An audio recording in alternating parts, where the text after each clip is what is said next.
사울의 회심 이야기와 예루살렘에 왔었다라고 하는 소식과 더불어서 오늘 본문에는 베드로가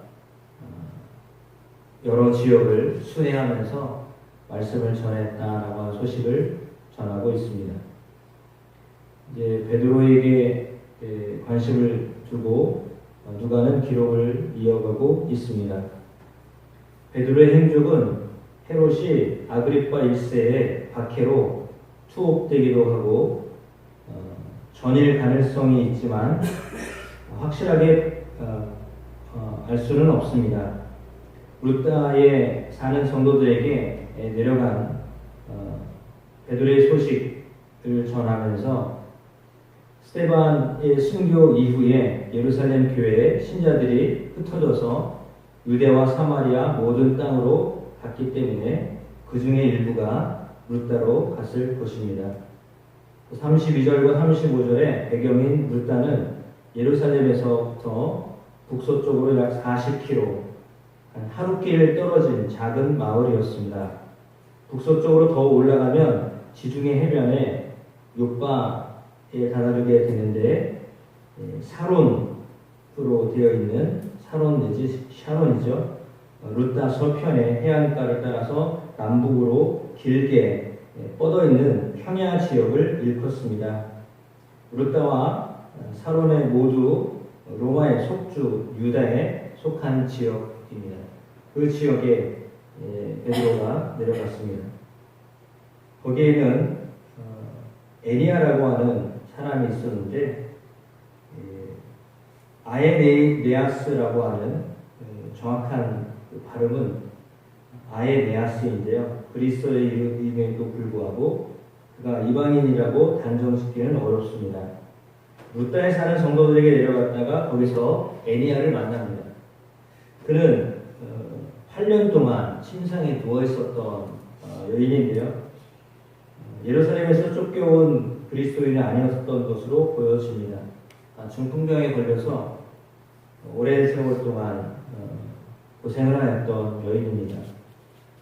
이제 마비증이라고 볼 수 있는데 그를 향하여서 예수 그리스도께서 너를 낫게 하시니 일어나 내 자리를 정돈하라 라고 말씀을 했습니다.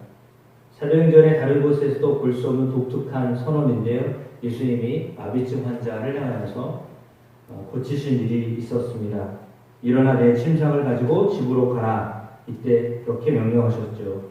이 치유의 효과로 침상과 관련된 행동이 뒤따랐다는 점에서 이 두 치유는 매우 유사한 점이 있습니다. 누가는 루다와 사론에 사는 모든 사람이 회심을 했다라고 하는 표현을 통해서 이 일이 복음 증거에 큰 도움이 되었다라고 하는 것을 지금 강조하고 있습니다. 그리고는 루다에서 이 에니아를 치유한 지 얼마 되지 않아서 욥바로부터 부름을 받습니다. 욥바는 루다에서부터 17km 정도 떨어져 있는 거리에 있습니다. 다비다라고 하는 여제자의 죽음 때문인데요. 욥바의 제자들은 베드로에게 지체하지 말고 와달라고 요청을 했습니다. 숨이 끊어진 지 얼마 되지 않은 다비다를 베드로가 소생을 시킬 수 있지 않을까라고 하는 그런 기대감을 가지고 있었기 때문입니다. 이런 상태에서 베드로에게 와달라고 요청을 했을 수도 있습니다. 아무튼 예수님도 공적 사역 동안에 숨이 끊어진 사람을 살리신 적이 있습니다. 나사로의 죽음에 대한 이야기, 또 백부장의 자녀에 대한 이야기들, 그 모든 것에서도 예수님이 하셨던 그 행적, 그리고 베드로에게도 그런 일들이 일어날 수 있다라고 하는 믿음이 생겼던 것 같습니다. 여제자 다비다는 선행과 구제하는 일을 많이 하는 사람으로 선행의 내용이 곧 구제하는 일이었다라고 이해할 수 있습니다. 그의 구제의 대상은 어떤 사람들이었냐면 과부들이었습니다. 그들은 다비다와 함께 속옷과 겉옷을 지었습니다. 과부들이 베드로에게 그 옷을 내보인 행동을 보아서 자신들이 입을 옷만 아니라 판매를 위한 옷도 만들었던 것처럼 보였습니다. 어쨌든 그 일을 위해서 거기다가 시간도 마음도 그리고 재산도 기꺼이 드렸다라고 하는 것을 알 수 있습니다. 자선과 구제는 유대교의 경건을 실천하는 방식이었습니다. 오순절 성령 강림으로 생겨났던 예수님의 제자 공동체, 이것을 매우 급진적으로 실천을 하였습니다. 예수님 회당장의 딸을 다시 살리실 때 그랬던 것처럼 베드로는 사람을 다 내보냈습니다. 그리고 무릎을 꿇고 기도하였습니다. 예수님이 치유를 위해서 기도하신 적이 없지만 나사로의 무덤의 앞에서는 기도하셨습니다. 엘리사 선지자는 과거에 죽은 아들을 살릴 때 시신 앞에 두고 하나님께 기도했습니다. 다비다야 일어나라. 이 선언은 회당장 딸에게 아이야 일어나라 라고 하시는 예수님의 선포를 생각나게 합니다. 다비아는 눈을 뜨고 일어나 앉았습니다. 그러자 베드로가 손을 내밀어 그를 일으켜 세웠습니다. 이 기적의 이야기 유형을 따라서 먼저 현장에 있던 사람들이 기적을 목격하였고 넓은 지역, 그러니까 온 육바에 살던 사람들도 이 소식을 전해 들었습니다. 이 일로 인하여서 많은 사람들이 주님을 믿게 되었습니다. 기적을 보게 하거나 기적을 듣게 하거나 하나님을 믿게 하는 것, 이 믿음은 일시적인 일이었을까요? 아니면 어떤 일이었을까요? 아마 누가는 그런 어떤 느낌이었든지 기적이 믿음을 일으키는 것은 자연스러운 것이다 라고 하는 것을 알려줍니다. 우리가 알기로도 누가는 의사로 알고 있는데 이 의사가 의학적으로 좀 판명하기가 증명해내기가 쉽지 않은 일들을 그냥 서슴없이 기록해 놓았다라고 하는 것은 이 일은 의술적으로 볼 때에도 가능한 일이었다라고 하는 것을 알려주고 있습니다. 그러니까 당시에 많은 사람들이 지금도 여전히 마찬가지지만 의술이 발달하거나 또 발달하지 않거나 사람의 손에 의하여서 해결할 수 없는 문제들을 예수 그리스도의 이름이, 다시 말하면 복음의 능력이 그 문제들을 해결하였다라고 하는 것을 이제 누가는 성도들에게 알려주고 싶고 또 그것으로 인해서 그들에게 믿음이 생겨나기를 원했던 것입니다. 오늘 사람의 손을 일으켜 세워주거나 또 과부를 살려주거나 하였던 모든 일들, 그것은 하나님이 베드로를 통해서 하나님의 능력이 어떤 것인가, 복음의 능력이 무엇인가를 아주 분명하게 보여준 사례라고 볼 수 있습니다. 복음은 이렇게 죽었던 사람, 문제를 오래 끌탕하면서 가지고 있었던 사람, 그 어떤 사람에게도 복음의 능력이 있다라고 하는 것을 알려줍니다. 그러니까 8년이라고 하는 세월 동안에 중풍병으로 마비증으로 앓았던 사람도, 죽었던 사람도 다시 소생하게 하는 능력이 복음에 있다라는 것을 가르쳐 줍니다. 그리스도의 이름은 이와 같은 능력이 있습니다. 사람들은 포기할 만한 일들이죠. 이제는 안 된다라고 하는 그런 어떤 명확한 판단이 내려진 상황임에도 불구하고 예수 그리스도의 이름이, 예수 그리스도의 복음이 그들을 변화시킬 수 있다라고 하는 것을 우리에게 충분히 알려주는 사례라고 볼 수 있습니다. 그러니까 복음의 능력은 사람이 포기하거나 사람이 절대 안 된다라고 생각했던 것들을 하게 하시는, 할 수 있다라고 하는 것을 알려주고 있습니다. 사람은 할 수 없는 것을 하나님이 하실 수 있는 것이고 그 일을 통해서 하나님이 어떤 분인가를 알려주는 것입니다. 세상에 주관자가 누구냐라고 하는 것을 분명하게 이 두 사례를 통해서 알려주고 있습니다. 그렇다면 이것을 경험한 사람들은 어떤 사람들이었는가? 이것 또한 중요합니다. 오늘 본문에 보니까 애니아라고 하는 사람은 어떤 사람이었습니까? 그는 믿는 성도였습니다. 32절에 루다에 사는 성도들에게도 내려갔더니 이렇게 되어 있거든요. 성도였는데 중풍병을 앓았던 마비증을 앓고 있었던 사람입니다. 이 일은 어떤 사람에게 일어났냐면 믿는 사람에게 일어났다라고 하는 것이죠. 믿음이 있는 사람, 믿고 있는 사람에게 이와 같은 기적이 일어났다는 것입니다. 믿는 사람에게 기적이 일어나죠. 믿지 않는 사람에게는 일어나지 않아요. 믿음이 있으면 기적이 일어나는 것입니다. 기적이 일어날 수도 있는 것입니다. 뭐 매번 그 기적을 우리가 경험하고 그 기적만 바라보고 살 수는 없겠지만, 그러나 필요하다고 생각되어질 때 하나님의 필요에 따라서 그 기적이 이루어질 수 있다라고 하는 것입니다. 따라서 믿음을 가지고 기도할 만한 거죠. 왜냐하면 하나님이 필요하시면, 우리가 필요해서 기적이 일어나는 것이 아니라 아마도 오늘 본문에 애니야가 요청을 했을까?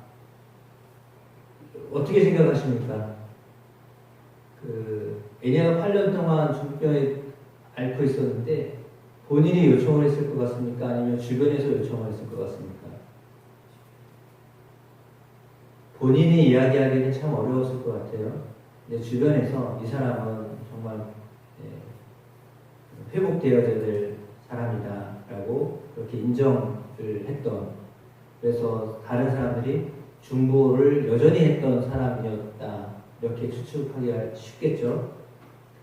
왜냐하면 그렇지 않았으면 베드로를 초청했다라는 억구가 나왔을 거예요. 근데 여기 그 문장이 나오지 않은 걸 보면 여러 성도들 속에 한 사람이었거든요. 그런데 그들 가운데 특별히 베드로의 기도가 필요했던 사람이었다라고 하는 것을 알려주고 있습니다. 그래서 애니야에게 예수 그리스도께서 너를 낫게 하신다. 분명하게 오늘 예수 그리스도의 이름을 통하여 고침을 받았다라고 하는 것을 알려주고 내 자리를 정돈하라고 말합니다. 그렇습니다. 그가 의지하였던 자리, 침상을 떨쳐내고 이제는 더욱 그리스도의 사람으로 변화되게 하셨던 모습을 보게 됩니다. 그가 의뢰하였던 침상을 이제는 벗어버리고 그리스도를 의뢰함으로 살게 하셨죠. 그리고 욥바에서 다비다라고 하였던 여제자, 그는 어떤 사람이었습니까? 그는 선행과 구제하는 일이 심히 많았던 사람입니다. 과부의 속옷과 겉옷을 만들어주고 그렇게 함께 더불어서 선한 일을 많이 했던, 그런 구제하는 일을 많이 했던 사람입니다. 그에게 기적이 일어났습니다. 어떤 사람에게 기적이 일어났는가? 오늘 본문을 통하여 우리가 알 수 있는 것은 하나님의 일을, 하나님이 기뻐하시는 일을 하던 사람, 그에게 이 기적이 일어났다라고 하는 것을 알려주죠. 왜냐하면 하나님은 그냥 기적을 일으키지 않으세요. 왜냐하면 그 일을 통해서 하나님의 이름이, 예수의 이름이 증거되기를 원하시지 문제를 해결하는 것으로 끝나는 것을 원하지 않으세요. 그러니까 예수의 이름이 증거되기를 원하시기 때문에 그 예수의 이름이 어떤 문제도, 심지어 죽었던 사람도 다시 일어날 수 있는 능력이 예수의 이름 안에 있다라고 하는 것을 전해지기를 원하셨던 것이 목적입니다. 그 목적은 예수의 이름이 전해지는 것이 목적입니다. 그러니까 예수의 이름이 드러나는 것이 목적이지 병 고치는 것이 목적이 아니에요. 그러니까 믿는 우리들에게도 하나님이 지금도 기적을 일으키실 수 있는데 그 기적을 통하여서 하나님이 어떤 분인가, 예수님은 능력의 하나님이시다, 예수님이 하나님이시다, 죽은 자도 살리실 수 있는 분이시다라고 하는 것을 전하기를 원하시기 때문에 이 일이 이루어진 것입니다. 따라서 믿는 우리에게도 이와 같은 기적이 일어날 수 있습니다. 우리가 전하고자 하면, 우리가 그리스도를 전하고자 하는 마음으로 살면 동일하게 이와 같은 일들이 일어날 수 있습니다. 오래된 질병의 문제든지, 오래된 어떤 해결되지 않은 문제든지, 아니면 사람이 전혀 손쓸 수 없는 죽음의 문제든지, 하나님은 하실 수 있습니다.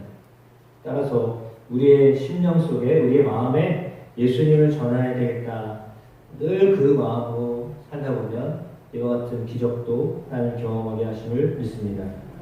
이 일들이 또한 우리에게도 일어나게 되기를 축복합니다. 그래서 하나님이 정말 우리 안에서 살아계시다라고 하는 것을 세상 사람들이 알게끔, 그리고 믿는 사람들이 더 믿음을 갖게 하는 그런 일들을 하나님이 이루실 줄로 믿습니다. 네, 기도하겠습니다. 하나님은 오늘 베드로를 통하여서 예수 그리스도의 이름이 얼마나 큰 능력이 있는지를 보여주셨습니다. 중풍병에 8년을 앓았던 여제자가, 그리고 성도가, 그리고 선행과 구제하는 일을 열심히 해야 했던 선지자가 따니 앞에서 귀한 일을 이루다가 죽었지만 다시 살게 하신 놀라운 이 기적이 오늘 글로 우리에게 들려졌지만, 이 십자와 같은 일들이 또 우리의 삶 속에도 포기하고 싶었던 사람들, 전혀 할 수 없다고 생각했던 그 일들을 하나님이 하실 수 있음을 오늘 보게 됩니다. 오늘 이와 같은 일들 하나님 우리에게도 일어나게 하여 주옵소서. 우리도 하나님 소망하며 기도합니다. 어려운 가운데 있는 성도들이 특별히 하나님을 향하여서 믿음을 가지고 사는 성도들의 삶에 획기적인 변화와 역사가 일어나게 하여 주시기를 소망합니다. 오늘 베드로를 통해서 그 일을 이루셨던 하나님, 오늘 기도하는 주의 사랑하는 성도들을 통하여서 같은 은혜들이 일어나게 하시옵소서. 그래서 예수 그리스도의 이름이 증거되는 일에 우리가 아름다운 소식을 전하는 자들로 쓰임받게 되기를 원합니다. 하나님 함께 하시옵소서, 인도하시옵소서. 그리고 진실로 우리의 입술이, 우리의 마음이 그리스도를 전하는 일에 열정을 품을 수 있는 저희가 되도록 성령님 역사하여 주옵소서, 인도하여 주옵소서. 예수 그리스도의 이름으로 기도합니다. 아멘.